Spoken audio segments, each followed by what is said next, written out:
उसको समझने की कोशिश किया करो और हो सके जितना उसके ऊपर अमल किया करो, मतलब कि उसको अपने जीवन में उतारने की कोशिश किया करो। कि प्रेरक पर्सन किसी बड़े व्यक्ति, महान व्यक्ति, इन व्यक्तियों के ऊपर होते हैं जिन्होंने कुछ अच्छा किया हो अपने लिए, देश के लिए और सभी समाज के लिए।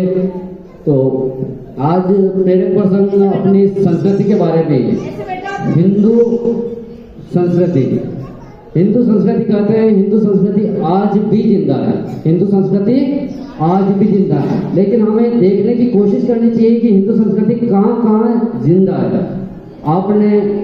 आपने क्या पूरे भारत में महाराणा प्रताप को कौन नहीं जानता होगा?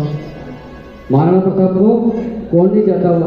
क्योंकि उन्होंने अपने जीवन में कुछ कार्य ऐसे किए कि उन्हें पूरा भारत के विश्व जानता है कि महाराणा प्रताप और मेवाड़, इसको कोई भी नहीं भुला सकता। जब तक ये पृथ्वी है, सूरज है, चांद है, तब तक उनका नाम चलता ही रहेगा, क्योंकि उन्होंने काम ही कुछ ऐसे ही किए।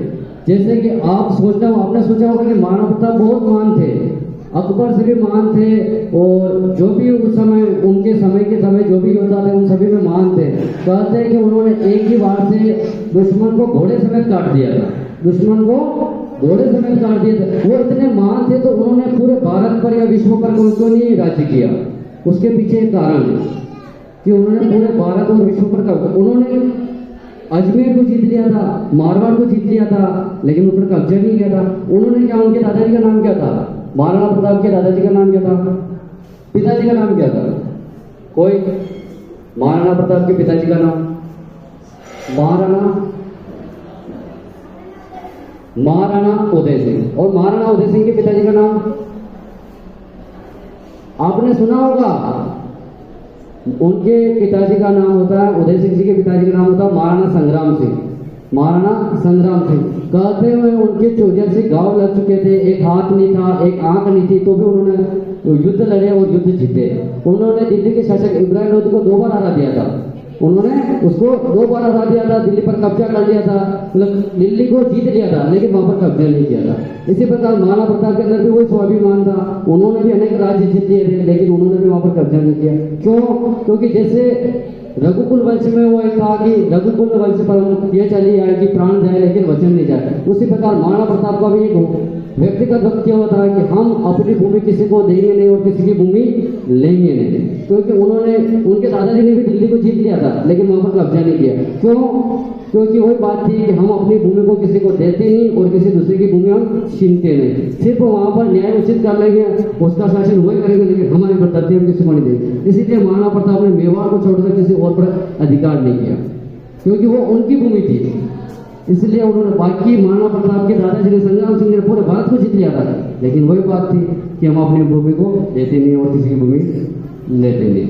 इसी प्रकार महारानी पद्मावती, जिन्होंने अपने स्वाभिमान के कारण सीता में जल गए और राजा शिव जी को छूने तक नहीं दिया।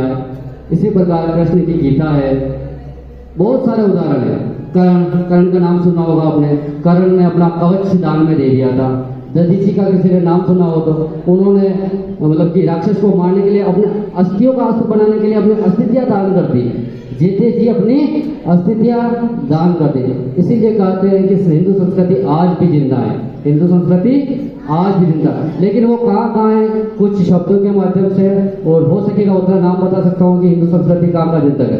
कहते हैं कि हिंदू संस्कृति जिंदा है कल्याण के काव्य में, शंकर के मठ में, कल्याण के काव्य में, शंकर के मठ में, राम के अस्त्र में, परशुराम के शस्त्र में, राम के अस्त्र में, परशुराम के शस्त्र में, सावित्री सीता में, पद्मिनी की चिता में, कर्ण की गीता में, अर्जुन की वीरता में, युधिष्ठिर की